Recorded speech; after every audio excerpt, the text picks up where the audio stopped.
Hello and congratulations on getting access to this video course on on-page SEO for WordPress sites. This is video number 1, and we're going to talk about what's inside this video course. Now, before we do that, and before I give you a quick overview, what I want to do is talk about mindset, because I'm a big believer that if you're in the wrong mindset, then even if you have this video course, even if you try to implement a few things, it's ultimately going to hold you back. And I've seen this time and time again. This specific mindset that I'm about to talk about holds business owners back. And we don't want to see that happen to you. We want to see you succeed as much as possible. Here is the mindset. The mindset is that people make the assumption that every single SEO technique and rule changes rapidly so that what worked 15 years ago doesn't work now. Now, I will say a large majority, yes, it's true that search engine optimization does change rapidly every single month. Now, at the same time, and yes, that is true to a certain extent, but there are basic fundamentals that Google and other search engines look for that still hold true today, that still work today. So let me repeat that. Not everything has changed.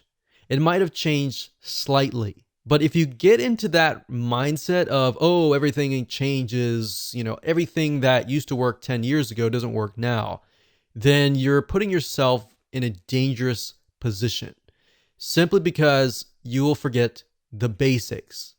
Now, there are a lot of basic fundamental SEO rules, but we're really going to focus on 5 factors, and I'll talk more about that later down the road. So we're going to be focusing on these factors that haven't changed, or if they have changed, they've only changed very, very slightly in the last decade. So make sure that you're not in this mindset, otherwise it will prevent you from actually moving forward. So here's a quick overview of what's inside this video course. Of course, this is video number 1, which is the introduction. Video number 2 is going to be the main focus. So we're going to make sure that you have a clear view of what we're going to talk about. Video number 3, we're going to talk about 5 important factors that you definitely should implement in your WordPress site.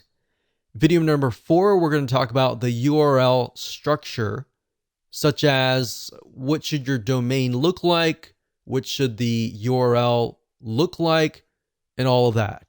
Video number 5, we're going to talk about body text structure. Video number 6, we're going to talk about image optimization and basically how to make your images more search engine friendly. Video number 7, we're going to talk about title optimization and how long your titles should be. Video number 8, we'll talk about metadata optimization and how that can affect what text and what information will show up on the search engines. And of course, last but not least, this is sort of a bonus, but in video number 9, I'm going to talk about the top 2 WordPress plugins that we highly recommend that you install. So once you understand these 5 important factors and you've actually implemented them yourself, then you can actually automate things, but automating things doesn't really help you in the long run. It's sort of like a shortcut.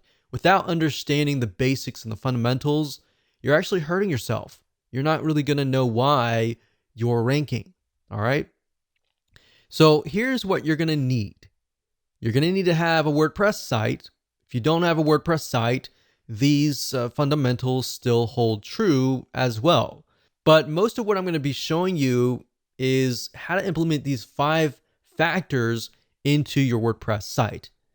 You're also going to need to have a general idea of what the general keyword is that you want to rank on.